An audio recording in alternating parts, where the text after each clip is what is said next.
Quero saudar os irmãos presentes e aqueles que nos assistem pela internet, com a graça e a paz do nosso bendito e amado Senhor Jesus Cristo. Hoje, irmãos, nós viemos falar a respeito da verdade a respeito do dízimo. Nós sabemos que na nossa geração tem ocorrido coisas muito estranhas dentro da igreja evangélica. Mulheres estão sendo chamadas de pastoras. Homens estão reivindicando o direito de ser apóstolos. Templos evangélicos estão sendo erguidos aos montes. Igrejas estão sendo pintadas de preto. O que é um absurdo. Pois o próprio Senhor Jesus disse que a igreja é a luz do mundo, a igreja é identificada com a luz. Porém, pintar um templo cristão de preto é identificá-lo não com a luz e sim com as trevas. Então é de se observar que coisas muito estranhas estão acontecendo na nossa geração. E hoje eu quero tocar num vespeiro. Não é? Pois falar, abrir os olhos das pessoas sobre o que realmente é o dízimo é realmente tocar num vespeiro. Porém, o farei à luz da palavra de Deus e peço a todos que deixem com que a palavra de Deus fale com você. A palavra de Deus é que tem que convencer você. A palavra de Deus é que deve te ensinar. Então não se apegue aos seus pressupostos, não se apegue às coisas que você aprendeu. Escute o que Deus diz sobre o dízimo em sua palavra. Convido a todos a irmos a Malaquias, capítulo 3, versículo 8. Este é o texto clássico usado para ensinar, para falar a respeito do dízimo. Malaquias 3, dos versos 8 a 11, por favor, convido a todos que confiram aí na sua Bíblia se está escrito assim. Nos diz a palavra de Deus: pode um homem roubar a Deus? Todavia vós me roubais e ainda perguntais: como te roubamos? Nos dízimos e nas ofertas. Estais debaixo de grande maldição, pois me roubais. A nação toda me rouba. Trazei todos os dízimos ao tesouro do templo, para que haja mantimento na minha casa, e provai-me nisso, diz o Senhor dos Exércitos. E vede se não abrirei as janelas do céu, e não derramarei sobre vós tantas bênçãos, que não conseguireis guardá-las. Por vossa causa também repreenderei a praga devoradora, e ela não destruirá os frutos da vossa terra, nem as vossas videiras no campo perderão o seu fruto, diz o Senhor dos Exércitos. Amém. Vamos orar. Recline a sua cabeça. Ó Senhor, nosso Deus, nosso Pai soberano e bendito, elevamos a nossa voz diante do Senhor em gratidão. Meu Deus, pois sabemos que se a nossa vida continua aqui na terra, foi porque aprove ao Senhor nos sustentar. A nossa vida, Senhor, está nas tuas mãos. Senhor, a cada manhã que levantamos, é porque a tua misericórdia se renova sobre nós. Graças te damos, meu Deus, pela jornada da vida até aqui. Graças te damos, Senhor, pelo conhecimento do Evangelho, por termos, Senhor, o nosso coração despertado para conhecer a tua palavra e de não nos apegarmos àquilo que temos aprendido neste tempo, nesta geração, mas a olharmos, Senhor, para os crentes mais antigos, para a igreja dos séculos passados e perceber que grandes mudanças têm acontecido. Nós nos rogamos a Ti, ó nosso grande Deus e Pai, guarda o nosso coração, guarda a nossa mente, para que não nos inclinemos, Senhor, às multidões e às massas, às tendências desta geração, mas que possamos nos manter firmes na palavra de Deus, que o Senhor nos ajude e nos abençoe assim. Limpa, Pai, o nosso coração, pois somos pecadores. Perdoa as nossas culpas, Senhor. Lança para trás de ti os nossos pecados. Apaga as nossas transgressões. E dá-nos lugar na tua presença, e que o teu Espírito nos guie, e que haja, Senhor Deus, uma ação do Senhor para nos abençoar neste dia. Assim oramos e rogamos a tua graça sobre nós, em nome do Senhor Jesus. Amém. Meus irmãos, quando Martinho Lutero escreveu este louvor, foi o início de uma revolução religiosa, pois por quase 1000 anos as pessoas não tiveram acesso à palavra de Deus. E foi através deste homem que Deus trouxe de volta a palavra. E é o que ele canta, sim, a palavra ficará. E graças a Deus, porque ela realmente ficou. Há 500 anos foi escrito este louvor e até hoje a palavra de Deus ela está nas nossas mãos. Só que hoje o povo de Deus não padece porque lhes falta Bíblia. O povo de hoje padece porque não leem as suas Bíblias. Então os problemas hoje são outros. Não é? E como eu estava dizendo aqui no início do culto, nós temos permitido que estas coisas estranhas entrem dentro da igreja evangélica. As pessoas com a Bíblia na mão têm permitido que mulheres sejam chamadas de pastoras. As pessoas com a Bíblia na mão têm ouvido os homens reivindicarem o direito de ser chamados apóstolos e os apoiam. E as pessoas com a Bíblia na mão leem que a igreja é a luz do mundo e vão em igrejas identificadas com as trevas, pintadas de preto. Então, meus irmãos, é por causa disso que o povo tem padecido. Tem padecido não porque lhes falta Bíblia, mas porque lhes falta o conhecimento bíblico. Pois o Senhor Jesus nos disse: errais por não conhecer as Escrituras. Por falta de conhecimento bíblico, nós erramos. E por muitos anos erramos. Porém, agora, pela graça de Deus, devemos nos voltar às Escrituras. Mas diante deste cenário, irmãos, de igrejas evangélicas, de mulheres pastoras, de apóstolos, de igrejas pintadas de preto, nós percebemos que tudo isso que está acontecendo ao nosso redor tem um propósito. Existe atualmente um verdadeiro vale-tudo nas igrejas para atrair o máximo de pessoas possível. Você percebeu isso? Então, existe um verdadeiro vale-tudo. Pode tudo. Tudo é permitido. O objetivo é que as pessoas venham à igreja. E os evangélicos atuais estão agindo assim, tendo uma ânsia para atrair uma quantidade maior de pessoas por um propósito. Quanto mais gente, mais dízimos. Quanto mais gente, mais ofertas. E por causa disso, por causa deste anseio pelo dinheiro, abusos inacreditáveis estão acontecendo na igreja brasileira. Houve um caso aqui no Brasil de um líder de uma igreja expulsar publicamente do culto todas as pessoas que não estavam dando dízimo. Está na internet, para quem quiser ver. O pastor, sumariamente, simplesmente expulsa os não dizimistas da igreja. E há também um missionário muito conhecido que, de modo muito desavergonhado, ele afirma na televisão que quem não dá dízimo não vai ser salvo, porque quem não dá dízimo é ladrão, e ladrão não entra no céu. Você entende os abusos que está acontecendo? Só que o que este homem, o que este chamado missionário disse é uma heresia. É uma heresia. Ele está ensinando na igreja dele que as almas dos pecadores são salvos, não pela graça mediante a fé, como diz Efésios 2:8, não pelo sangue da cruz.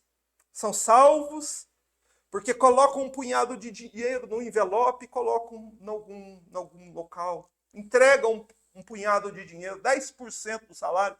Então ele está ensinando às pessoas que salvação é comprada com dinheiro. Mas, irmãos, tudo isso está acontecendo de modo aberto, escancarado, descarado, nas telas das televisões. E o que mais me perturba é que estes homens e mulheres que estão fazendo isso não demonstram um menor resquício de temor a Deus e nem de compaixão pelas almas que estão ali. Não estão se importando com nada, a não ser com o dinheiro. Então, é preciso erguer a voz e dizer: coisas horrendas estão acontecendo no arraial de Deus. Coisas horríveis estão acontecendo dentro das igrejas evangélicas. Só que se nós não formos despertados agora pela palavra de Deus, a nossa tendência é nós ficarmos entorpecidos com tudo isso e passarmos daqui a pouco a achar que tudo isso é normal e que essa é a igreja de Cristo mesmo. Porém, a Escritura condena tudo isso. Tudo isso que eu acabei de dizer aqui é condenado à luz do santo livro, da Escritura, da palavra que Lutero disse que ficará. Portanto, para nós é tempo de erguer a voz e denunciar, irmãos, os abusos que estão acontecendo na igreja. É preciso tocar em vespeiros, como nós vamos fazer hoje. Hoje nós vamos aqui ensinar para os irmãos o que de fato é o dízimo segundo a Bíblia. O que é o dízimo de acordo com a Bíblia? Eu garanto para você que você vai ficar surpreso ao perceber as coisas maravilhosas que a Bíblia fala a respeito do dízimo. Porém, elas são muito diferentes dasquelas que você escuta normalmente nos púlpitos das igrejas. E foi exatamente por causa do assunto, que é a verdade sobre o dízimo, que eu quis ler Malaquias capítulo 3. Aqui é o texto clássico usado nas igrejas para ensinar a prática do dízimo a cristãos. Só que este texto é usado também para coagir e para amedrontar os membros da igreja para que eles deem o dízimo. Eles leem: pode um homem roubar a Deus? Olha, você não é dizimista, você está roubando a Deus, e você está sendo amaldiçoado, você está debaixo de maldição, então você precisa dar o dízimo. Eles usam esse texto, essa passagem, para botar medo nas pessoas. As pessoas muitas vezes não ofertam por prazer, por alegria, mas por medo da maldição de não dar o dízimo. Porém, antes de tudo, antes de voltar os irmãos para a palavra, é preciso que nós entendamos que a nossa geração, ela mudou o sentido da palavra dízimo. Há várias palavras bíblicas que ganharam uma nova conotação nesse século. E uma delas foi o dízimo. Quando você ouve a palavra dízimo atualmente, a sua mente associa dízimo a quê? A uma contribuição mensal obrigatória de 10% do seu salário bruto, que deve ser devolvido em dinheiro vivo, e é uma contribuição vitalícia, ou seja, você vai ter que dar essa contribuição na igreja até você morrer. Essa é a ideia que as pessoas têm sobre dízimo. Uma contribuição mensal obrigatória de 10% do seu salário, de modo vitalício, que ele precisa devolver lá na igreja. Essa é a ideia que as pessoas têm a esse respeito. No entanto, ao estudarmos este assunto, todos nós perceberemos que o conceito bíblico a respeito do dízimo é muito diferente desse que predomina atualmente nas igrejas. E as pessoas, elas acreditam nesse conceito novo do dízimo, basicamente porque houve-se muitos testemunhos de pessoas que dão o dízimo e recebem grandes bênçãos de Deus por terem sido fiel no dízimo, como é o termo utilizado atualmente. E eu vou citar até um testemunho desse, um exemplo desse, justamente para ilustrar isso para os irmãos. Porque as pessoas com a Bíblia na mão acreditam que o dízimo é o que eles dizem que é? por causa de testemunhos assim. Eu vou citar um exemplo de uma carta que uma senhora enviou ao pastor dela. Um pastor recebeu uma carta de uma senhora que havia sido membro da igreja dele. E quando ele leu a carta, esse pastor começou a chorar. A senhora escreveu, abre aspas, pastor, eu lhe agradeço por tudo que o Senhor fez por mim durante o tempo em que fui membro da sua igreja.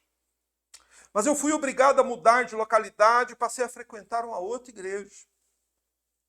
O Senhor nunca me falou do dízimo, pastor.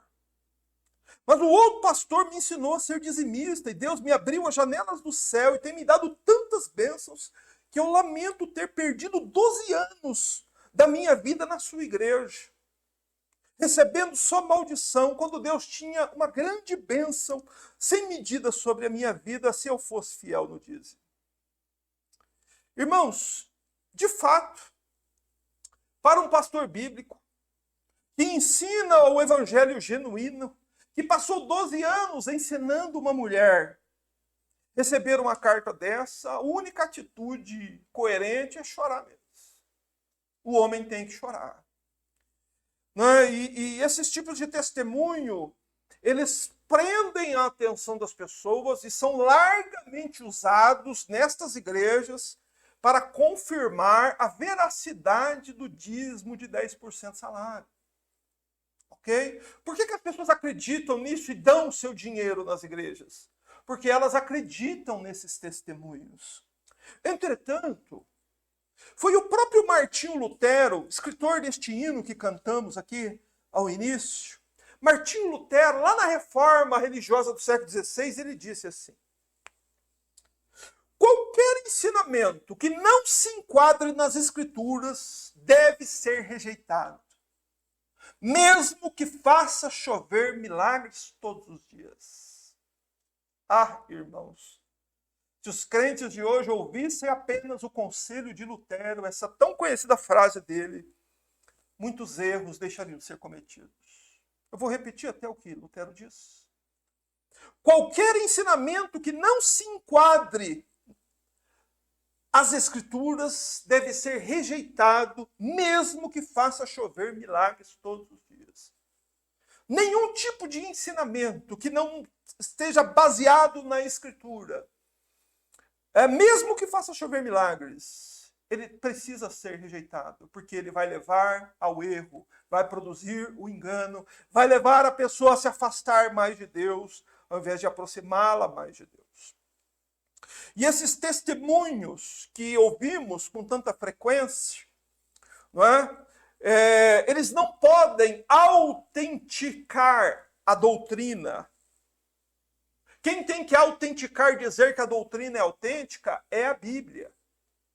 Não é porque alguém teve alguma experiência orando de uma determinada forma, por exemplo, que aquele jeito de orar é verdadeiro, é bíblico.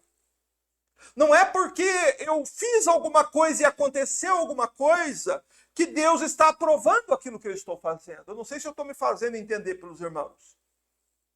Mas o que eu quero frisar aqui é o seguinte: nenhum tipo de ensinamento, por mais atrativo que possa parecer, ele não pode ter a sua autenticidade respaldada pela experiência. Você entende?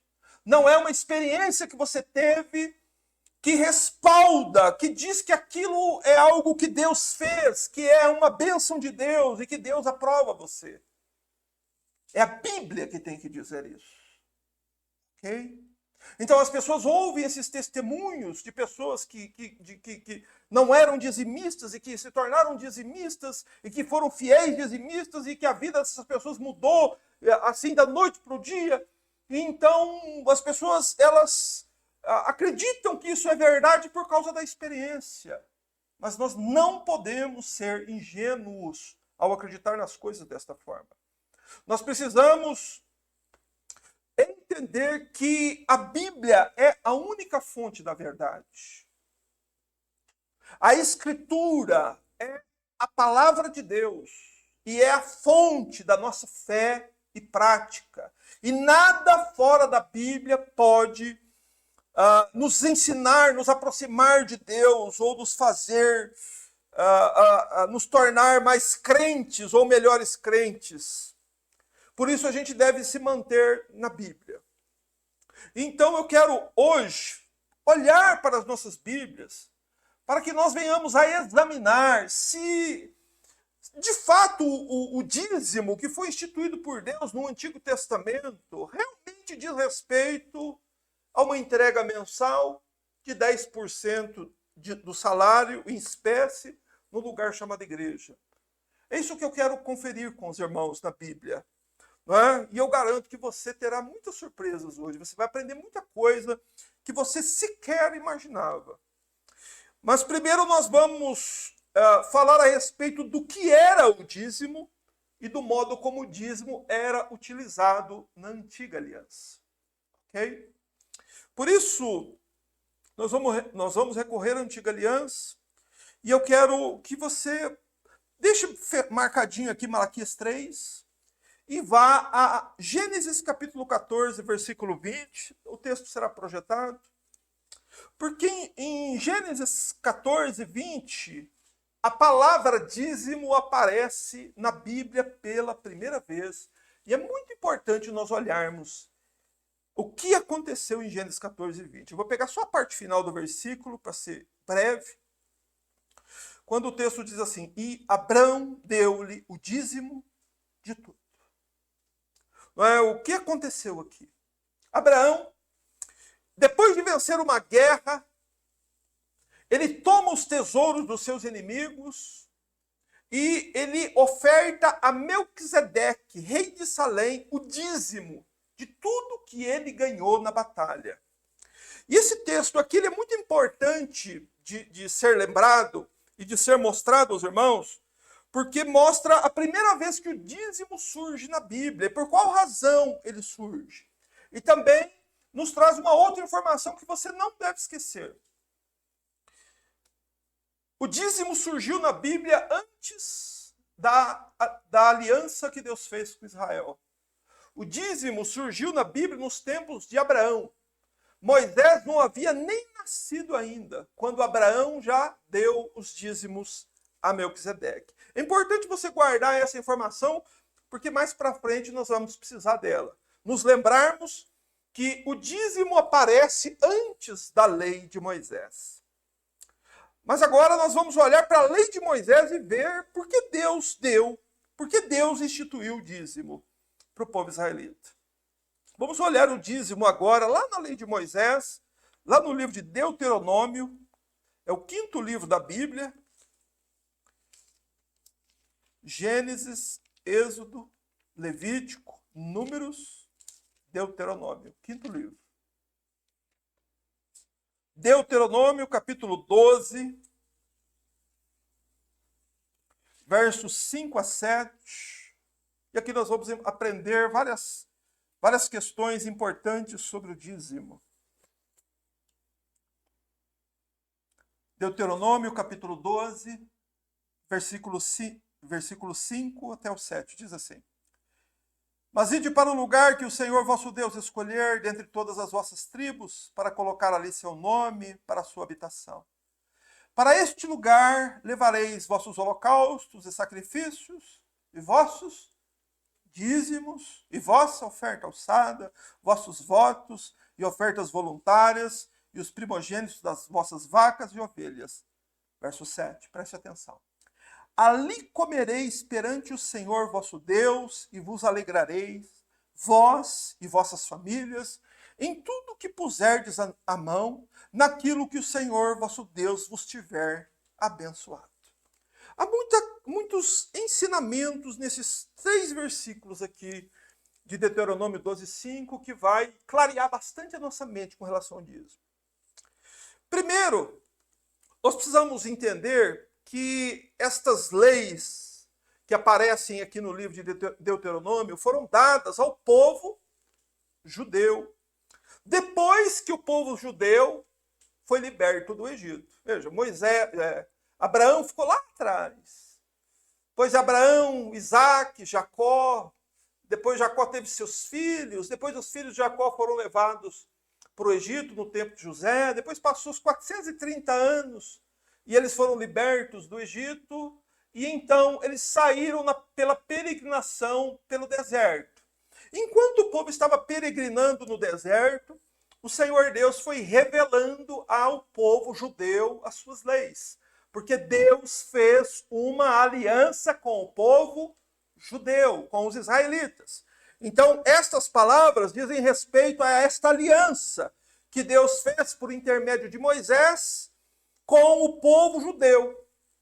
E o dízimo fazia parte desta aliança que Deus fez com o povo judeu. E aqui é o lugar onde Deus indica onde o povo judeu iria cultuar ao Senhor e onde eles levariam os dízimos e as ofertas. Por isso leia.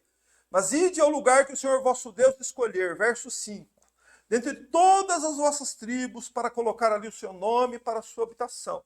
Para este lugar, Deus se refere aqui, em primeiro lugar, ao tabernáculo, porque enquanto o povo caminhou pelo deserto, eles construíram uma espécie de templo móvel, que era o tabernáculo, um templo desmontável.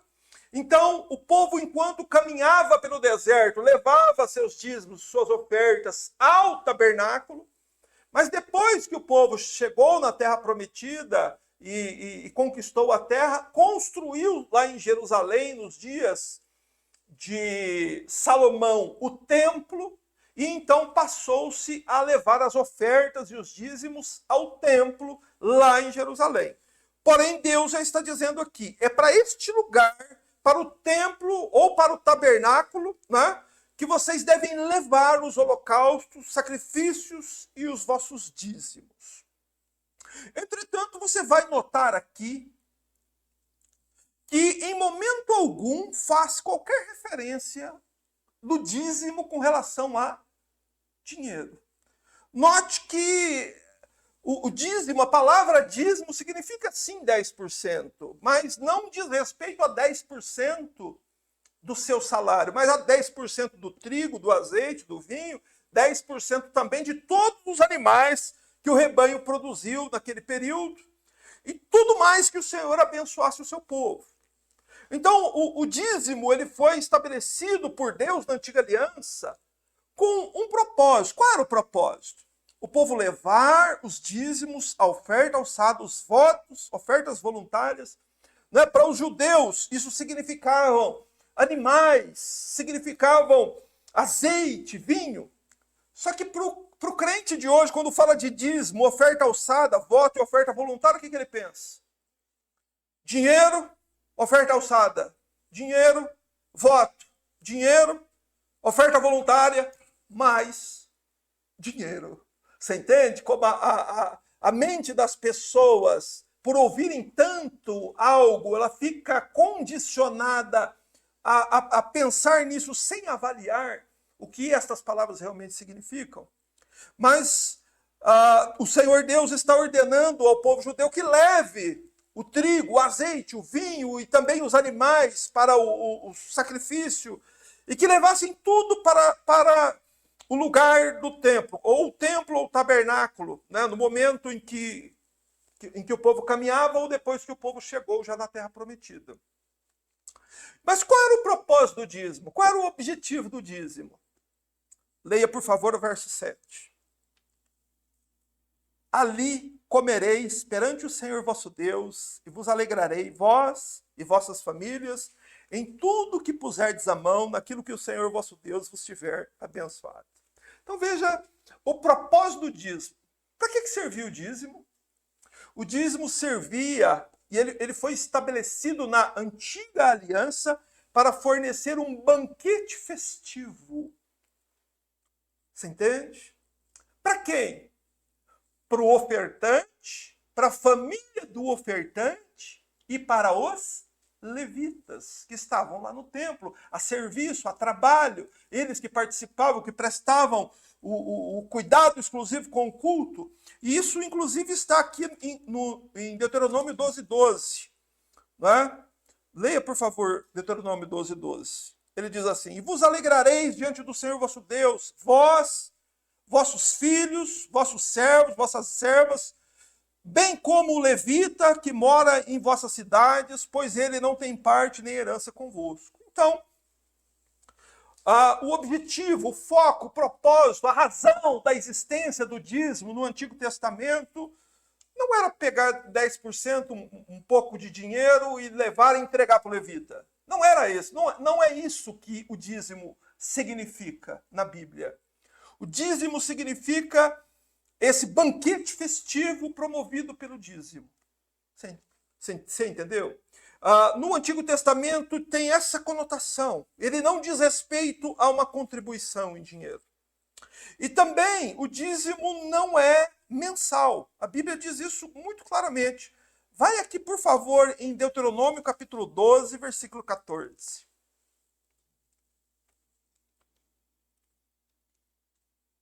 Diz assim: certamente darás os dízimos de todo o produto da tua semente, que se recolher do campo, a cada ano. Então presta atenção. Apenas no verso 22 aqui. Deuteronômio 14, 22. A primeira coisa que fica clara é o seguinte: o dízimo era obrigatório. Certamente darás o dízimo. Segundo ponto que fica claro aí: o dízimo não diz respeito a valores monetários, a dinheiro, em espécie, moeda, metal, nada nesse sentido. Darás os dízimos de todo o produto da tua semente. Então, eram das coisas que a terra produzia, né? Do trigo, do azeite, dos frutos da terra. E em terceiro lugar, o que esse verso 22 nos informa é que, de acordo com a Bíblia, o dízimo não é mensal. O dízimo é uma contribuição anual. Tá certo? E para que serviria? Para que servia o dízimo essa contribuição anual? Leia, por favor, o verso 23, que você vai entender. E comerás diante do Senhor teu Deus o quê? Os dízimos do teu trigo, do teu vinho, do teu azeite, os primogênitos da tua vaca, das tuas ovelhas, no lugar que ele escolher para ali fazer habitar o seu nome. Então, o ofertante comia o dízimo. Deuteronômio 14, 23. O ofertante, ele comia diante do Senhor os dízimos do teu trigo, do teu vinho e do seu azeite. Ou seja, o dízimo, ele existiu, ele foi instituído para ser comido, para ser participado pela família do ofertante, pelo ofertante, pelos levitas, por aqueles que trabalhavam no templo, e era feito isso uma vez por ano. Porém, se o templo fosse muito distante da casa do ofertante, havia uma forma, a Bíblia permitia que ele vendesse os itens e transportasse então o dinheiro. Leia aí, por favor, verso 24 e 25. Deuteronômio 14, verso 24 e 25. Diz assim: mas quando o Senhor teu Deus tiver te abençoado, e se o lugar que ele escolheu para pôr ali o seu nome ficar longe da tua casa, de modo que o caminho para lá seja tão longo que não possas levar os dízimos, então vende tudo, traz os valores à mão e vai ao lugar que o Senhor teu Deus escolheu. Então havia aqui uma exceção para o dízimo. No caso do ofertante morar muito longe do templo e ele ter muita coisa para levar. Ter lá 50 quilos de trigo, ter 20 fardos de azeitona, isso incapacitaria o transporte. Então, neste caso, a Bíblia prescreve que o ofertante poderia, então, vender os itens que seriam do dízimo e levar à mão o dinheiro. Tá certo? Levar até o local que ele iria participar do dízimo, que ele levasse o dinheiro à mão. Mas o que ele faria então com esse dinheiro? Agora ele entrega o dinheiro para o levita, não é? Não. Leia aí o verso 26. Veja como é diferente o dízimo quando nós lemos à luz da palavra de Deus. Verso 26 diz: comprarás com este valor tudo o que desejares, bois, ovelhas, vinho, bebida forte, e tudo mais que a tua alma pedir, comerás ali diante do Senhor teu Deus, e te alegrarás, tu e tua família. Então, neste caso, do ofertante morar longe do templo, ele poderia vender os itens, carregar o dinheiro, que era bem mais fácil, porém, chegando lá, ele não deveria entregar o dinheiro ao levita. Ele deveria comprar com o valor da venda tudo o que ele, o ofertante, desejasse. Bois, ovelhas, bebida, vinho, tudo o que ele quisesse. E fizesse então o quê? Um banquete festivo. Então o dízimo no Antigo Testamento ele tem sempre essa conotação de um banquete festivo, em que o ofertante, a família do ofertante, o levita, todos participam. Você entende? Os levitas não podiam ser esquecidos, porque eles tinham direito de participar do dízimo, porque eram eles que cumpriam as funções religiosas no templo, e eles não tinham uma porção de terra ali na nação de Israel. A porção deles era o Senhor, era cuidar dos assuntos do Senhor ali no templo, e por causa disso, eles participavam do dízimo. É bem diferente hoje. Hoje o camarada vai lá, leva o envelope e quem recebe faz o que quer com o que recebe. Porém, não é assim que a Bíblia estabelece. Mas o que eu quero frisar aqui e deixar para os irmãos é o seguinte. A lei de Moisés estabelece que o dízimo era uma contribuição anual obrigatória. Você deve guardar isso. O que era o dízimo para um judeu? Como que você falar a palavra dízimo para um judeu? Em que ele pensa? Um judeu vai pensar em algo diferente do evangélico.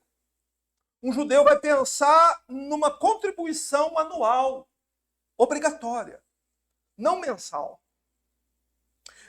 O judeu também ele não vai pensar em dinheiro. Em que o judeu vai pensar? No trigo, no vinho, no azeite, nos animais que ele tem que levar para oferecer o banquete. Porque esse é o sentido do dízimo. E em quarto lugar, nunca o dinheiro era entregue diretamente ao levita, ou os itens eram entregues diretamente ao levita. Era sempre o ofertante que preparava tudo, tudo era organizado pelo ofertante, e o levita vinha então para comer e se alimentar, né, como a porção dele nessa questão do dízimo que Deus estabeleceu no Antigo Testamento. Mas há também, aí no mesmo versículo, no verso seguinte, no verso 28, um dízimo que era dado a cada 3 anos. Acompanhe aí, por favor. Ao fim do 3º ano, levarás todos os dízimos da tua colheita do ano e os depositarás dentro da tua cidade. Presta atenção no verso 29. Então o levita, pois não tem parte nem herança contigo, o peregrino, o órfão e a viúva que vivem na tua cidade, virão e comerão até se fartarem, para que o Senhor teu Deus te abençoe em tudo que as tuas mãos fizeram. Aqui é um outro dízimo. Esse dízimo não é um dízimo anual, esse é um dízimo dado a cada 3 anos. Esse dízimo também se difere do outro no seguinte sentido. No dízimo anual, era o ofertante que ia até o templo. Okay? Nesse dízimo aqui, que está descrito dos versos 28 a 29, era o levita que vinha para comer do banquete. Você entendeu? Só que nesse, que era realizado a cada 3 anos, participava junto com a família do ofertante e do levita também o estrangeiro, o órfão e a viúva. Então, este dízimo proporcionava alimento a todos que viessem a esse banquete. Todos poderiam participar do banquete. E esse era o dízimo que era dado a cada 3 anos. Então, se você voltar lá para Malaquias, que foi o texto que nós lemos no início, você vai se lembrar que Malaquias ele está denunciando uma falha de toda a nação de Israel. Leia Malaquias 3:8 de novo, por favor. Ele diz assim: pode um homem roubar a Deus? Todavia vós me roubais. E ainda perguntais: como te roubamos? Nos dízimos e nas ofertas. Estais debaixo de grande maldição, pois me roubais. A nação toda me rouba. Então, o que é que Malaquias está denunciando aqui? Malaquias está falando à nação de Israel em nome de Deus, que a nação inteira estava negligenciando as ordens de Deus lá de Deuteronômio com relação ao dízimo. E que isso seria roubar a Deus. Por quê? Porque é o Senhor Deus que provê tudo e que nos dá todas as coisas. Não é isso que a Bíblia diz? Que tens tu que não tenhas recebido? É Deus quem nos concede todas as coisas. No Antigo Testamento, isso também era verdade. Mas o que Malaquias quer aqui chamar a atenção não é de uma pessoa ou de outra pessoa que não estava dando dízimo, mas ele estava exortando a nação inteira, porque a nação havia simplesmente abandonado a prática do dízimo, e os levitas, os órfãos, as viúvas, os estrangeiros estavam passando necessidade. Só que hoje nós vemos que, infelizmente, as pessoas usam esta passagem para quê? Para tentar apoiar a tese de que o dízimo ele permanece para o Novo Testamento. Que o dízimo é algo exigido de um cristão também. E é isso que eu quero mostrar daqui para frente para os irmãos. O Novo Testamento ensina a prática do dízimo. Mas você tem certeza disso? Isso é engraçado, até às vezes. Você pega pessoas que há muito tempo estão numa igreja evangélica, você pergunta para ela assim, sobre carne de porco, por exemplo. Ela tem dúvida se ela pode ou se ela não pode comer. E do mesmo modo, há muito crente que tem dúvida se o dízimo está em vigor no Novo Testamento ou era só uma ordenança para o Antigo Testamento. E nós devemos fazer essa pergunta. O Novo Testamento ensina a prática do dízimo? Nós devemos fazer o que os judeus fizeram na Antiga Aliança, na Nova Aliança? Se nós fizermos uma leitura simples do Novo Testamento, nós simplesmente não encontraremos nenhum versículo que ordena aos cristãos a prática do dízimo. Nenhum versículo no Novo Testamento. Não vemos nenhuma referência a algum tipo de contribuição mínima obrigatória no Novo Testamento. Não existe no Novo Testamento. Também não encontramos nenhuma contribuição compulsória, que em caso de não pagamento, traga juízo, maldição sobre a pessoa, como era o dízimo do Antigo Testamento. Ou seja, não existe nas páginas do Novo Testamento nada parecido com a prática atualmente conhecida como dízimo. Não existe no Novo Testamento nada sobre uma contribuição mensal de 10% do seu salário, obrigatória e vitalícia. Não existe. Se existe, onde está o texto? Onde a Bíblia está ensinando isso? Onde o Senhor Jesus ensinou isso? Onde os apóstolos ensinaram isso? Onde está no livro de Atos os apóstolos que conta a história da igreja, a igreja dando dízimos? Onde está? Esses textos não existem. Você entende? As pessoas, elas têm a Bíblia na mão, mas elas têm mais coisa na cabeça que não está na Bíblia do que textos bíblicos claros que sustentem a fé dela. Simplesmente não existe no Novo Testamento nada que se pareça com o dízimo. O que é claro, quando nós estudamos esse assunto e vamos fazê-lo agora no Novo Testamento, é nós percebermos o seguinte: o que aconteceu, na verdade, foi uma mudança na conotação da palavra dízimo. O dízimo daquilo que era no Antigo Testamento deram uma nova conotação à palavra sem respaldo bíblico, sem que a Bíblia diga isso, sem que a Bíblia exija isso de um cristão. Você está me entendendo? Jesus ensinou a prática do dízimo? Sim ou não? Mas tem muita gente que argumenta que Jesus ensinou a prática do dízimo em Mateus 23, 23.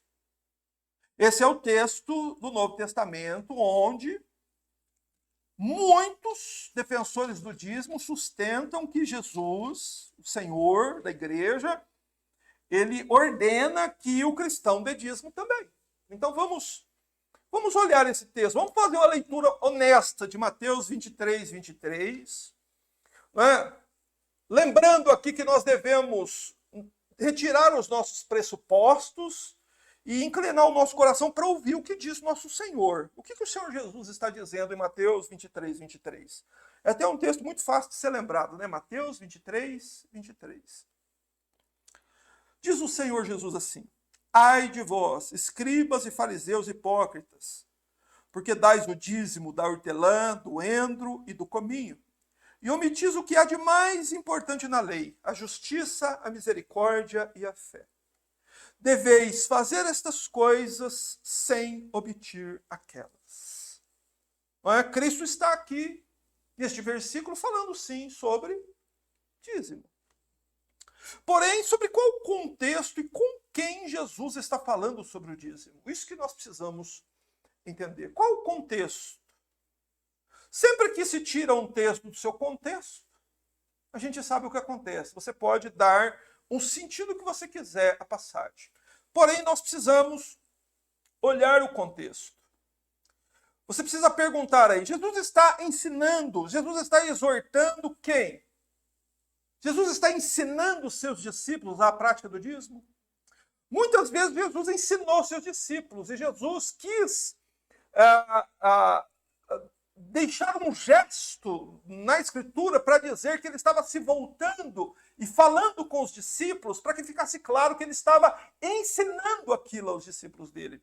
Porém, não é o caso aqui. Jesus não está falando com seus discípulos. O que Jesus está fazendo? Ele está condenando os escribas e fariseus porque eles eram cuidadosos em dar o dízimo, até mesmo nas mínimas coisas. Eles davam dízimo aqui da hortelã, do endro e do cominho, que eram coisas pequenas, né? E eles gostavam de ser minuciosos nisso, porém eles estavam negligenciando os aspectos mais importantes da religião, que é a justiça, a misericórdia e a fé. Então a justiça, a misericórdia e a fé são mais importantes do que o próprio dízimo em si.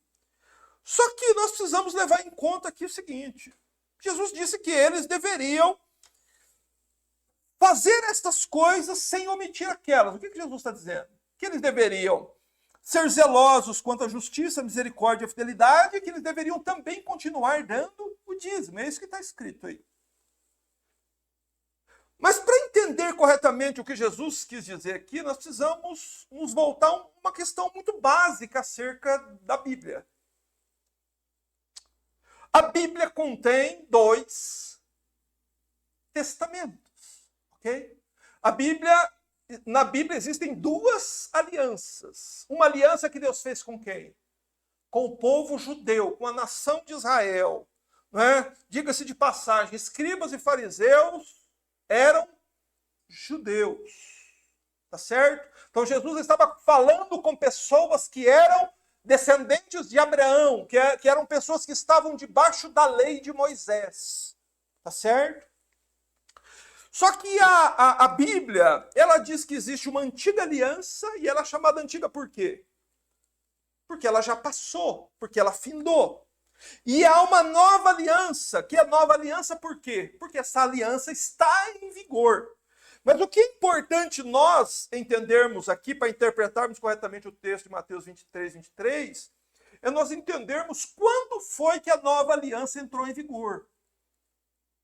Quando foi que a nova aliança entrou em vigor? Isso é uma questão básica, fundamental, que simplesmente as pessoas se negam a ensinar aos crentes nas igrejas. E por quê? Porque se ensinar isso, você percebe que as coisas do Antigo Testamento não se aplicam à igreja mais. Só que quando foi que mudou? Quando foi que passou a antiga aliança e a nova aliança passou a vigorar? Bem, é um texto bastante conhecido que diz: pois onde há testamento é necessário que ocorra a morte do testador. Né? Porque um testamento não tem força senão pela morte, visto que terá valor visto que nunca terá valor enquanto viver quem o fez. O nosso Senhor Jesus, ele veio fazer o que aqui? Instituir uma nova aliança. Contudo, quando foi que esta nova aliança entrou em vigor? Você precisa entender isso para você entender o dízimo. Quando Jesus sangrou e morreu lá na cruz. Uma aliança, um testamento só tem valor quando o testador morre, tá certo? Por exemplo, você só pode receber a herança de alguém depois que aquela pessoa morre. Então Jesus teve que morrer para que a nova aliança entrasse em vigor, certo? Mas quando nós nos voltamos a Mateus 23, Jesus já havia morrido e ressuscitado? Não. Ou seja, a antiga aliança ainda estava em vigor. Os irmãos me entenderam? E entender isso torna bastante claro várias outras passagens do Evangelho. Por exemplo, lá em Lucas 2:21 é mostrado o próprio Senhor Jesus sendo circuncidado. Está no Evangelho, em Lucas 2:21, está na Bíblia, no Novo Testamento. Jesus foi circuncidado, assim como o Novo Testamento mostra Jesus sendo batizado. Porém, nós precisamos nos circuncidar também, como exige Levítico 12:3? Não. Por que não? Porque faz parte da antiga aliança. Ok? Os irmãos entenderam? Em Mateus 8:4 há um outro texto também importante. Um leproso curado por Jesus. Jesus vai, cura o leproso, toca nele, o leproso é puro, é purificado. E o que Jesus manda o leproso fazer? Cumprir um ritual que está em Levítico 14. Significa que hoje, quando um leproso é curado, ele precisa cumprir o ritual de Levítico 14? Não. Por que não? Porque faz parte da antiga aliança. Portanto, irmãos, fica muito claro para nós que enquanto o Senhor Jesus estava vivo aqui na terra e conversando com os escribas e fariseus naquele dia, antes dele ser crucificado, a lei de Moisés ainda estava em vigor. A lei do dízimo ainda estava em vigor. Vocês entenderam? E aqui em Mateus 23, a nova aliança ainda não estava em vigor. E esse fato narrado aí em Mateus 23 ocorreu então num período de transição entre a antiga aliança e a nova aliança. Não é? Mas agora, depois da morte do Senhor Jesus, a Escritura nos diz em Romanos 6,14 que nós não vivemos mais debaixo da lei. Que nós não devemos mais buscar nos rituais do Antigo Testamento a prática para a nossa fé. É isso que a Bíblia quer dizer. E se o dízimo não está explicitamente ordenado no Novo Testamento, está apenas claramente ordenado no Antigo Testamento, e o Antigo Testamento cessou quando Jesus morreu na cruz, significa que o dízimo era uma ordenança exclusiva para o Antigo Testamento.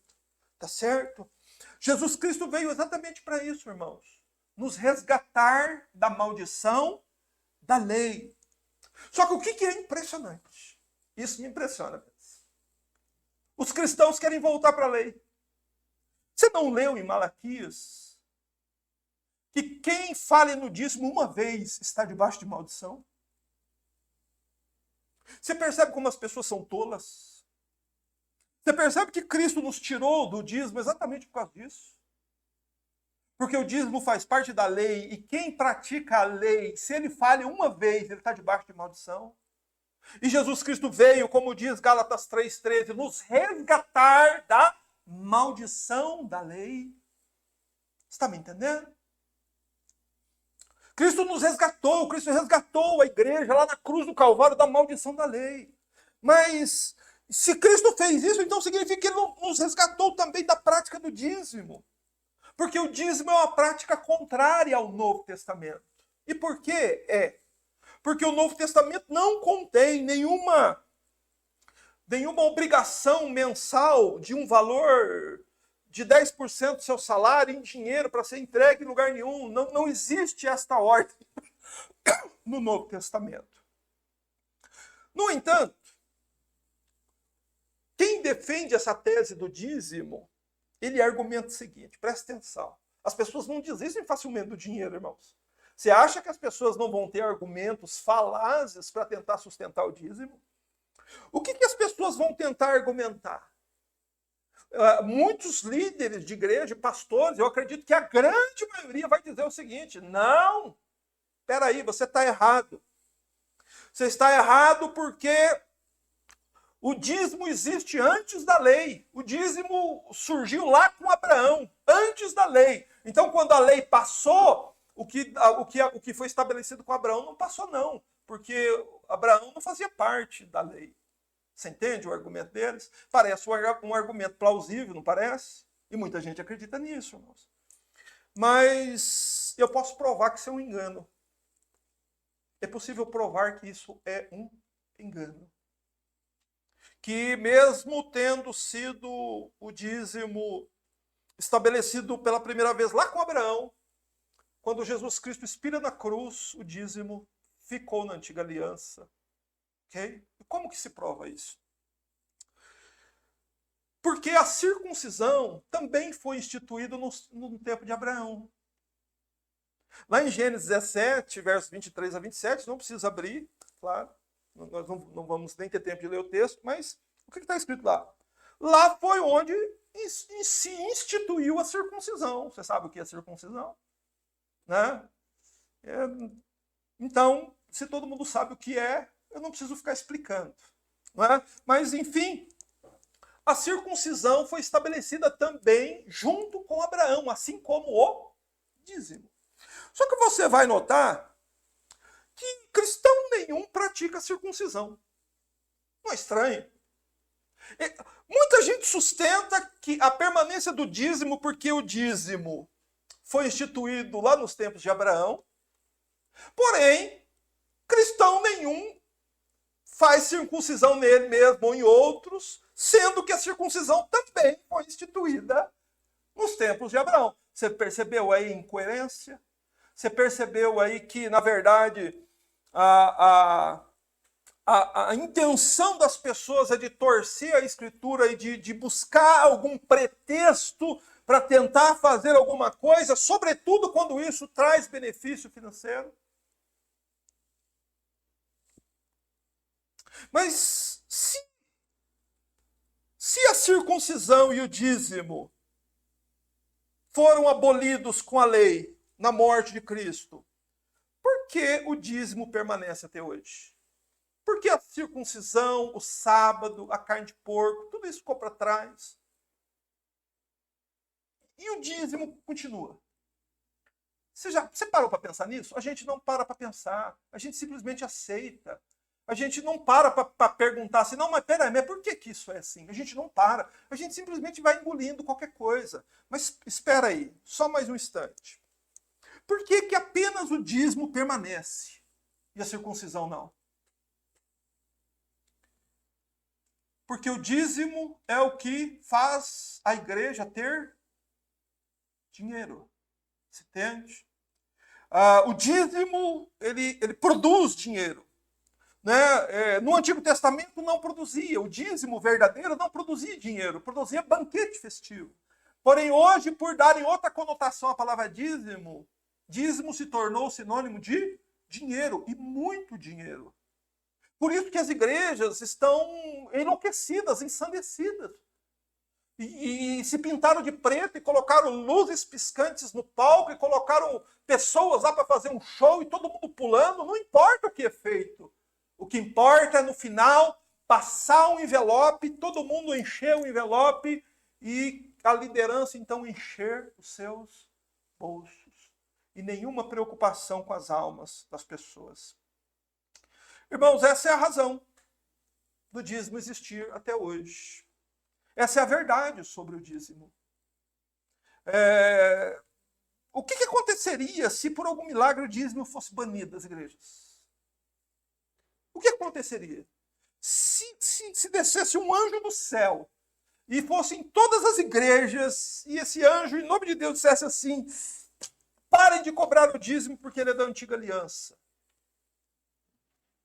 O que as igrejas iam fazer depois disso? Oi?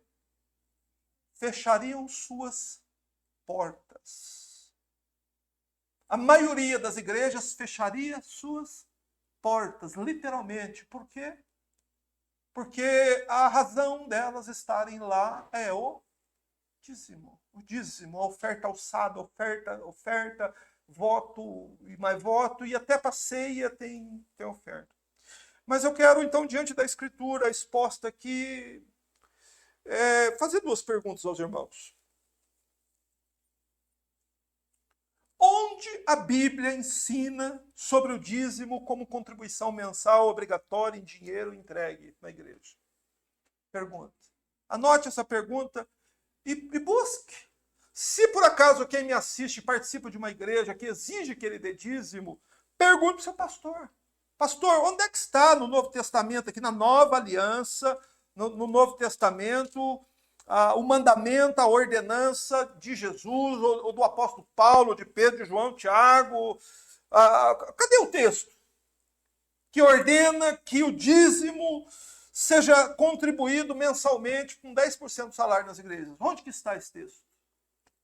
Pergunte. Qual é o livro, capítulo e versículo da Bíblia em que ensina aquilo que hoje é popularmente chamado de dízimo? Não existe. Você entende? Assim como não existe nenhum texto na Bíblia que fala de arrebatamento antes da grande tribulação, arrebatamento secreto. Não existe o texto. Você entende que as pessoas têm uma fé baseada em suposições e não naquilo que a Bíblia quer dizer? Eu fico pensando às vezes, sabe, eu nessa tarde eu estava pensando sobre isso, falarei sobre isso e encerrarei. Quanto bem seria feito a igreja de Cristo se cada pastor simplesmente obedecesse à ordem do mestre. O mestre disse: ide, pregai, dizendo, é chegado o reino de Deus. Curai os enfermos, limpai os leprosos, ressuscitai os mortos, expulsai os demônios. De graça recebeste, de graça dai.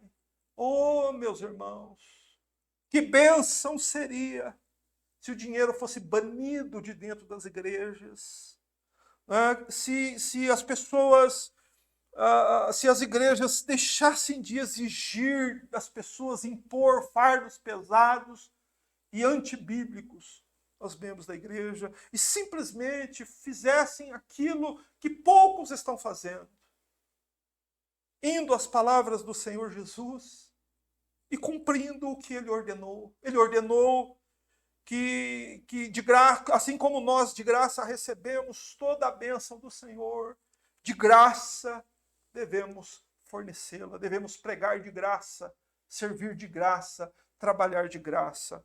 Só quero fazer um adendo para não ser mal compreendido, pois há verdadeiros ministros de Deus, homens de Deus, servos de Deus, que trabalham integralmente por suas igrejas, que fazem um trabalho sério, e que a Bíblia, sim, permite que estes homens recebam salário. Então não é contra isso que nós estamos.